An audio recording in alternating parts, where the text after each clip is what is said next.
Buenos días, muchas gracias por admitirme en tan selecto grupo de intelectuales cubanos. Mi ponencia se titula La Habana, las condiciones que la convirtieron en el centro de la industria musical del Caribe durante la República. Introducción. Desde el siglo XVI, el puerto de La Habana fue el más importante de América por dos razones: su posición geográfica y su capacidad para proteger a cientos de barcos en su bahía. Por esto, en 1561, la corona dispuso la concentración allí de las naves en viaje hacia Europa, estableciendo lo que se conoce como el sistema de flotas, lo que provocó como beneficio colateral que en La Habana se recibieran y despidieran mares de cantos y bailes durante siglos. En 1728 la ciudad tuvo universidad. En 1763 un periódico oficial semanal, y en 1775 su primer teatro, el Coliseo. En 1822 se estableció la imprenta de música de Santiago del Sur, y en 1828 abrió el Teatro Diorama. En 1832, Federico Edelman, un prestigioso pianista francés, llegó a La Habana y tuvo entre sus alumnos a Fernando Aristi, Manuel Saumel y Pablo Desbernini. Y en 1836 fundó la imprenta Edelman y compañía. En 1838 se inauguró el Teatro Tacón, y en 1843 y 1844 respectivamente llegaron a Cuba los pianistas Julián Fontana y José Miró, quienes les dieron clases, entre otros, a Nicolás Ruiz Espadero, quien sería un virtuoso pianista y maestro de Ignacio Cervantes, Cecilia Aristi y Angelina Sicuret.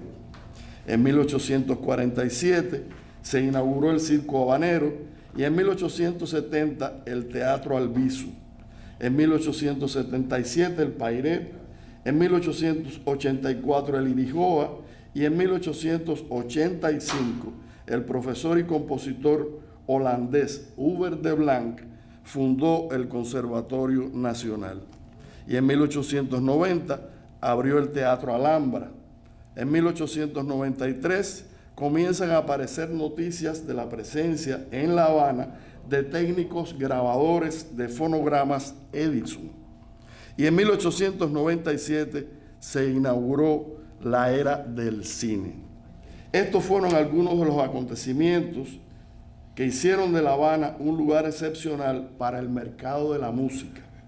A continuación, expondré cómo se desarrollaron allí algunos de sus actores, entre ellos las academias, los teatros, los salones de baile, las grabaciones, el cine, la radio y la televisión. Las academias. 25 años después de fundado el Conservatorio Nacional, muchos de sus alumnos destacaban en Cuba, México, Estados Unidos, España y Francia. Y en 1911, el ganador de la medalla de bronce en el concurso del conservatorio fue nada más y nada menos que el joven Ernesto Lecuona. Después del Nacional se fundaron muchas academias en La Habana, entre ellas el Conservatorio Falcón, del pianista Alberto Falcón, quien estudió en el Conservatorio Nacional y posteriormente viajó a Francia, donde fue profesor de piano en el Conservatorio de Burdeos. El Conservatorio de Música y de Aclamación, fundado por Carlos Alfredo Peirellá de Saldívar, donde estudiaron, entre otros, Ernesto Lecuona, Jaime Prats y Rita Montaner. El Conservatorio Orbón, del asturiano Benjamín Orbón, que tuvo más de 100 filiales por toda la isla y gozó de tal rigor académico que sus títulos tenían valor oficial. Y la Escuela de Música O'Farrill, fundada en 1903 por Guillermo Tomás, que se convertiría en el Conservatorio Municipal de La Habana. Los estudios académicos, el aporte de los músicos que llegaron a la isla a hacer la América, y a través de ellos los cubanos conocieron las técnicas de interpretación y composición, se convirtieron en estudiantes de mérito y muchos de ellos asistieron a prestigiosos conservatorios de Europa y los Estados Unidos. Este proceso de enseñanza y aprendizaje duró al menos 2 siglos, por lo que en la primera mitad del siglo XX, La Habana contaba con artistas que asombraban a los más exigentes públicos y críticos. Los teatros y salas de cine-teatro. Desde la primera década del siglo XX, La Habana tuvo decenas de cine-teatro en los que diariamente se desempeñaban los músicos en espectáculos combinados. Uno de estos, por tomar solo un ejemplo entre muchos, fue el América, en el que, según se anunciaba en enero de 1953, junto a las películas El Gran Pecador y ¿Quién dijo miedo?, se presentaba el show América, con el cuarteto Llopis Dulzaide, el acróbata Agramonte, Marisrosa y el Gitano y la orquesta Cosmopolita. En los escenarios habaneros hubo ópera, vodevil, zarzuela, comedia, drama y cantantes, actores y actrices de primer cartel. Se escucharon a algunos de los concertistas más aplaudidos en las salas de Europa y los Estados Unidos, y a los más populares artistas del espectáculo, conformándose en ese proceso una tradición y un bagaje cultural propicios para que quienes hicieron el cine, la radio y la televisión tomaran de esa cultura de teatro. Los salones de baile y el cabaret. Desde el siglo XIX hubo bailes en teatros, glorietas, cafeterías, casas particulares y en instituciones privadas, conceptos que en el siglo XX se ampliaron hasta crearse interpretaciones tropicales de los más famosos cabarets de París y los teatros de Broadway. Eso sí, en una mixtura de vodevil, restaurantes, zarzuela, ópera, sainete, bar, pista de bailes, rumbas, carnaval y espectáculo de variedades, convirtiéndose estos establecimientos en fuentes de empleos para variopintas profesiones. El cabaret habanero aceptó todos los géneros y aparecieron sitios como el Sanssouci, Montmartre, Tropicana, el Salón Rojo, el Parisien y muchísimos otros que presentaban espectáculos con música en vivo todas las noches. Pero no abundaré mucho en esto porque, parafraseando a Ciro Bianchi, la historia del cabaret en Cuba parece haber sido tirada por el agujero de la memoria. Y la bibliografía es escasa, pero afirmaré que aquellos clubes nocturnos que se contaban por docenas en La Habana fueron fuentes de entretenimiento, riquezas y empleos.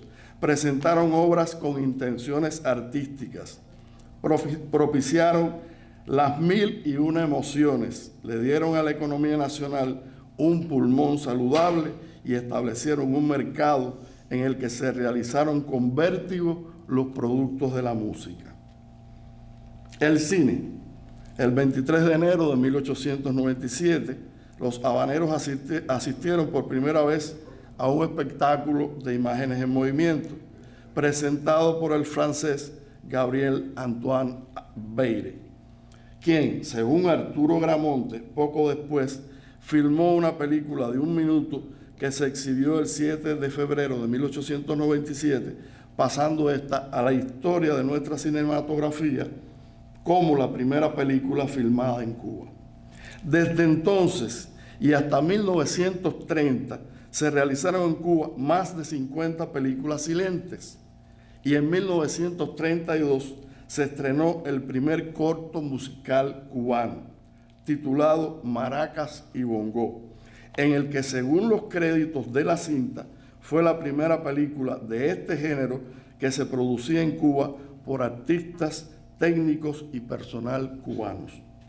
Estuvo dirigido por Max Tosquela y tuvo las actuaciones, entre otros, de la soprano Yolanda González y el Septeto Cuba, y se interpretaron las piezas Vanidad, una criolla de Armando Valdés, Lágrimas Negras, una canción de Miguel Matamoros, La Cumbancha, una rumba de Fernando Collazo, y Maracas y Bongo, un son de Neno Grenet. En 1936 se estrenó el corto Como el Arrullo de Palmas, con música de Ernesto Lecuona y la participación de Isabel Castellano, Enrique Mrión y la Orquesta Ensueño. Y 2 años después se estrenó El Romance del Palmar, la que por muchos años fue la película cubana de más éxito de taquilla. El cine fue un eficiente medio de difusión para la música cubana durante la República y puso un anillo en sus productos semejante al que llevaron los puros habanos en el siglo XIX. Las grabaciones. En 1918, la Casa Humara tenía la exclusividad en la importación y distribución de los productos de la Víctor y vendía anualmente más de 10.000 máquinas parlantes, y entre los años 1917 y 1918 colocó en el mercado un número de discos no menor a 200.000 y llegó a operar hasta 1959 con más de 5 millones de pesos al año, en una red comercial con más de 300 agencias diseminadas por toda Cuba. En 1926, la Victor Talking Machine Company comercializaba en Cuba la Victrola, un aparato tan eficaz que si en 1953 llegaron a instalarse unas 6.000 en toda la isla, en 1957 la cifra se elevó a 15.000. Estas casas establecieron múltiples cadenas de suministros de productos de la música cubana, contribuyendo a que estos mantuvieran su hegemonía en los mercados y multiplicaran los capitales. Tanto así que en 1940 se anunciaban, además de las agencias ya mencionadas, la Compañía Cubana de Fonógrafos, la Casa de la Música y la Casa Barrier. En 1944, Ramón Sabat fundó el sello Panar, de donde salió en 1945 el primer disco hecho en Cuba, y un año después, al menos una docena de agrupaciones registraron allí un centenar de matrices que quedaron impresas en millones de discos. Por solo citar algunas cifras, en 1949 vendió en 3 meses 8.000 copias de la guaracha Bigote de Gato y en 1953 más de 20.000 de La Engañadora. La radio. El 10 de octubre de 1922, con las primeras transmisiones producidas en la isla, la radio se unió a la industria que difundía la música cubana desde La Habana. Y ya en 1933, Cuba era el 4º país con mayor cantidad de radioemisoras, con un total de 62.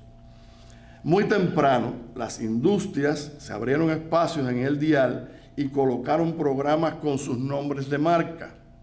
Las casas de discos y los sellos disqueros también se acercaron a la radio y la prensa comenzó a dedicarle cada vez más espacios más extensos, y ya en la década del 40, La Habana era la ciudad con mayor densidad radial del mundo, con más de 30 emisoras, por lo que la competencia era recia, de donde salían beneficiados los productos de la música cubana, porque estos eran el principal atractivo para que el público mantuviera la sintonía y porque los patrocinadores los utilizaban como gancho para anunciar sus bienes y servicios.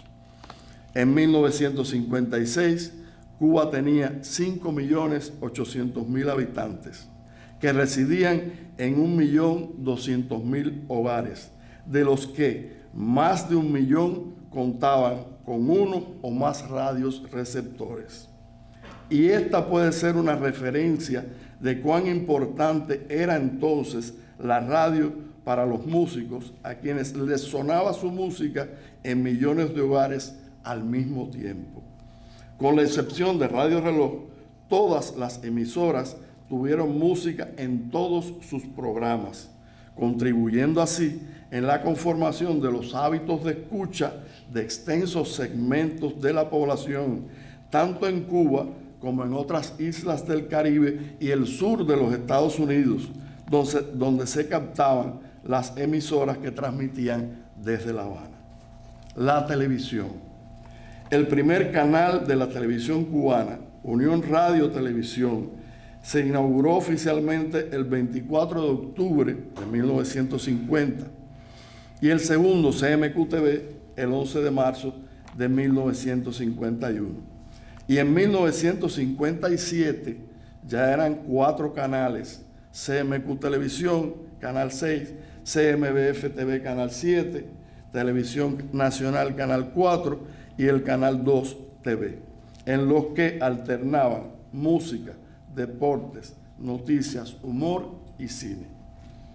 Tomando al azar la programación del martes 1 de enero de 1957, es posible conocer que ese día, entre otras orquestas, cantantes y bailarines, se presentaron ante las cámaras de CMQ Televisión Olga Chorén y Tony Álvarez con el conjunto Casino, Marta Singer y la orquesta Somavilla, la orquesta Riverside y Tito Hernández, Atracciones Líricas y los pianistas Adolfo Guzmán y Rafael Somavilla, y Benny Moré y su orquesta. El 19 de marzo de 1958, Telecolor S.A., Canal 12, transmitió la primera señal de televisión a color en Cuba desde el Hotel Habana Hilton, que se inauguraba también ese día. Según se anunció, actuarían Miguel Herrero y su grupo de arte español, María de Aragón, Olga Guillot, María Marcos, Fernando Albuerne, Arturo Gatica, Hilda Sour y Jorge Astudillo, Cristina Denis y sus guitarristas, y una selección de artistas norteamericanos. Por todo esto y mucho más, se convirtió La Habana en el centro de la industria musical del Caribe durante la República y el lugar del que por muchos años salieron productos que se impusieron en el mercado del entretenimiento en los 4 puntos cardinales. Muchas gracias.